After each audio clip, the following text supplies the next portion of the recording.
მოგესალმებით მეგობრებო, დღეს მინდა გაგიზიაროთ ჩემი ცოდნა ასტროლოგიაში ლილითთან დაკავშირებით. რაც მთავარი პოსტულატი უნდა დავიმახსოვროთ ლილითთან დაკავშირებით. ლილითი ძირითადად არის ხოლმე ან ყველაფერი არაფრის პრინციპი.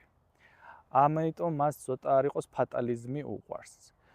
რო ავიღოთ თუნდაც ტყუპების ზოდიაქოში ლილითი, ეს ნიშნავს, რომ ან ძალიან მიყვარს ბევრი ლაპარაკი, ან კიდე ცოტათი კომპლექსდები ლაპარაკისას და ჩემი ინტელექტუალური შესაძლებლობების კომპლექსი მაქვს. შეიძლება ძალიანაც ბევრს ვკითხულობ და კომპენსირებას ვაკეთებ, იმიტომ რომ სულ რაღაცა დანაკლისი მაქვს ინფორმაციის.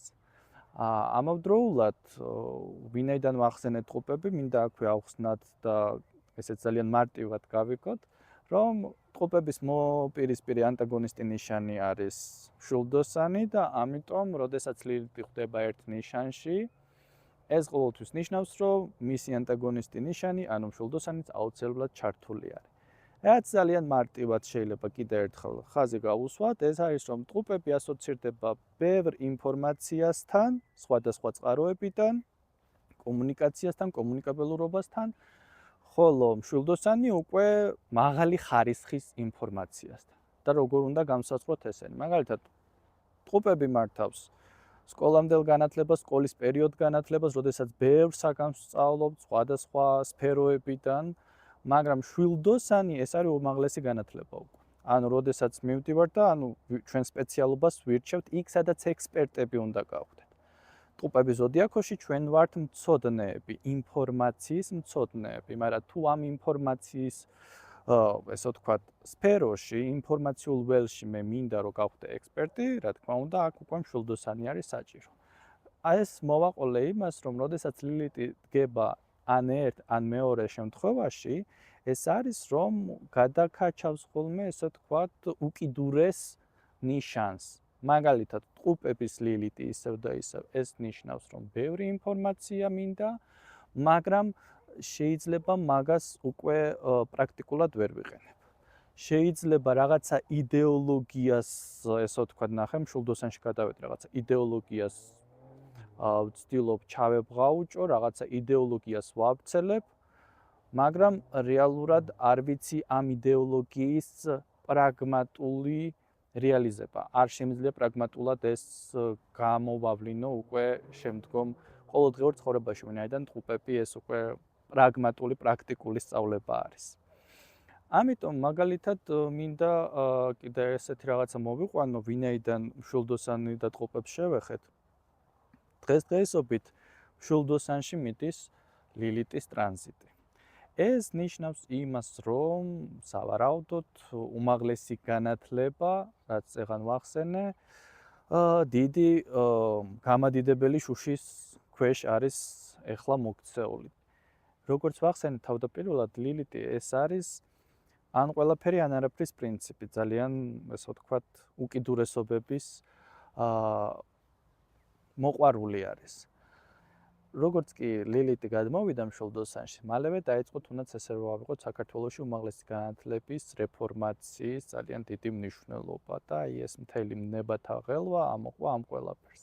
ეს იმასაც მიმანიშნებს მე მაგალითად, რომ ზუსტად ის დაგროვებული ბევრი კითხვის ნიშანი, რაც იყო უმაღლესი განათლების სისტემაში, ლილითის ტრანზიტით ძალიან მაღლა ამოიწია და ვეღარ დაიფარა. როგორც ასევე შეეძლო ლილითს მიეჩქმალა და საერთოდ არ განეხილა ეს მნიშვნელოვანი საკითხები.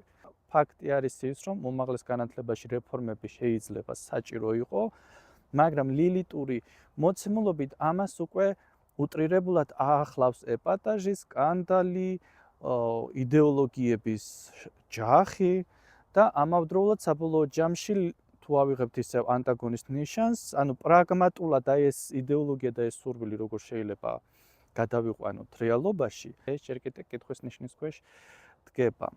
ამავდროულად მინდა ვთქვა ამასთან დაკავშირებით, რომ ლილითის ტრანზიტი მშვილდოსანში აპრიორი არ ნიშნავს, რომ მშვილდოსნის ზოდიაქოს წარმომადგენლებს რაღაცა ცუდი ელოდებათ.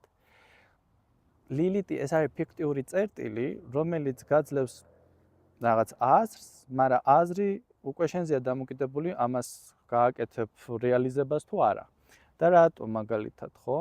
ერთ-ერთი მაგალითი, როდესაც მზე ლილიტის შეერთება, ხო? ანუ მე მინდა ძალიან ეს ჩემი მზიური ეგო წარმოვაჩინო, ცოტა ვიტრიპაჩო, იმას, რასაც ადრე შვილდოსნის მზიდან გამომდინარე კარგად ვაკეთებდი, ეხლა თითქოს ხელები მებლანდება, ენა მებლანდება, სიტუაცია ისეთი არ არის, როგორიც უნდა იყოს. ნუ ყოველ შემთხვევაში ეს არის უკვე უტრირებული მომენტი, როდესაც რაღაცა სურათი რო გინდა გადაიღო და რო გაიბლარება, ესე თქვა. არა და იცი რომ ძალიან კარგად გამოიყურები.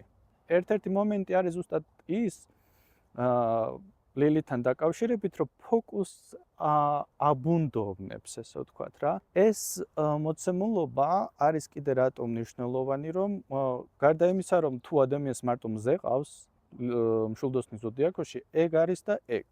დაახლოებით ასეთი ტიპის ცდუნებების გავლა მოუწევს.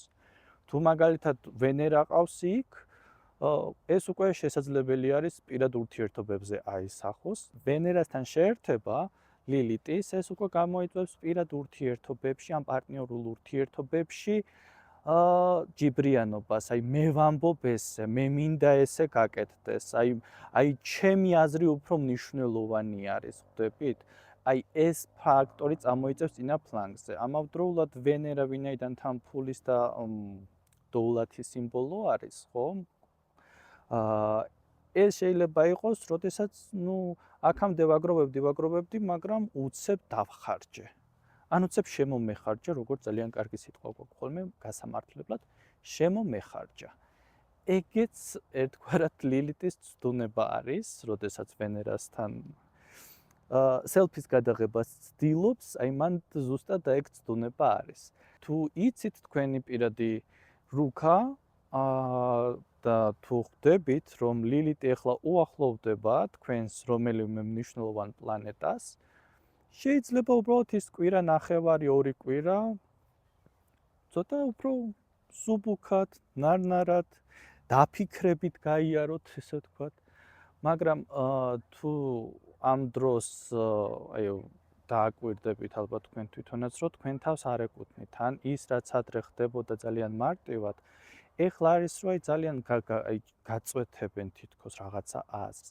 ეგეთი დამოკიდებულება აქვს და ეგეთი ეფექტი აქვს ხოლმე ზოგადად ვენერასთან მით უმეტეს აი პირად ურთიერთობაში ადრე ვითმენდი და ეხლა რაღაცნაირად უკვე აღარ მომწონს და ამიტომ ერთის მხრივ როგორც წეღან ვახსენე, ეს არის კარგიც და ცუდიც. კარგი იქედან გამომდინარე, რომ რა თქმა უნდა მოლაპარაკებებისათვის საჭირო დრო დადგა.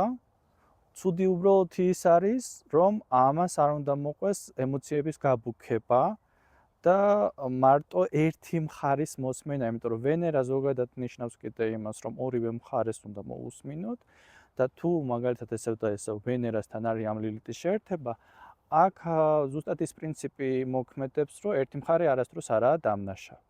შეიძლება პრობლემა წინ წამოწიოს და შემდგომში უკვე თუნდაც ტრანზიტი რო ჩაივლის ამ წინ წამოწეულმა პრობლემამ ან ჭყალებში არასასიამოვნო საუბარმა პარტნიორთან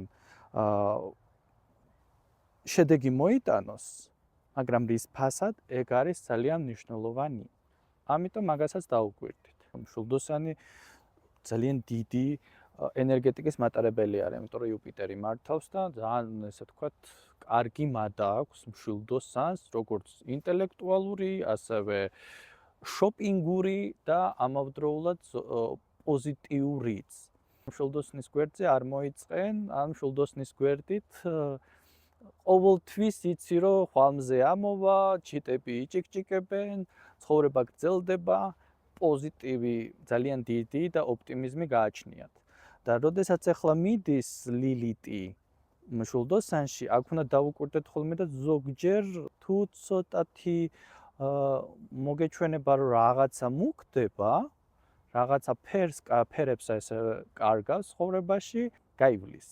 ეს შეიძლება ზუსტად თუნდაც მერკურთან შეერთება ლილიტის მშვილდოსანში კონკრეტულად მაგას ნიშნავდეს, რომ ვინაიდან მერკური აზროვნებაზე არის ჩვენთან პასუხისმგებელი, რომ შეიძლება რაღაცა ისეთი ფიქრები მიტრიალებს უკვე თავში, რაზედაც შეიძლება ადრე ძალიან პოზიტიურად ვფიქრობდი, ან ძალიან ოპტიმისტურად ვიყავი განწყობილი, ეხლა თითქოს გამოსავალს ვეღარ ვხედავ რაღაც სიტუაციიდან. ამიტომ ყოველ შემთხვევაში დაუკვირდით თუ ესეთი შემოტევები, ან ესეთი ვაიბები დაიჭირეთ, არ არის საჭირო პანიკაში ჩავარდეთ. ყოველ შემთხვევაში ფსიქოლოგიაში ვიტყოდით, რომ დაუკვირდით თქვენს სხეულს და ცოტათი ესე გარინდება გააკეთეთ, იქიდან გამომდინარე, რომ ამან შეიძლება კარგ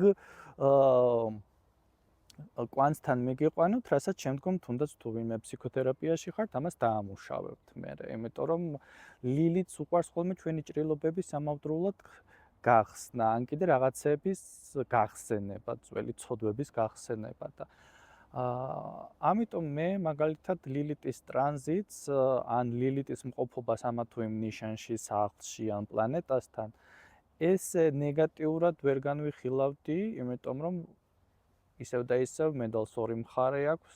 თავარი არის კიდევ როგორ გამოიყენებ ამ ძალას. საბოლოო ჯამში ნათალური რუქა არის ჩვენი რესურსი და მოცემულობა და ამიტომ არ არის ეს ფატალურად მივიღოთ, არამედ ეს არის ის რესურსი, რომელთაც ჩვენ შეგვიძლია ძალიან კარგად ვიხეიროთ ამ ცხოვრებაში.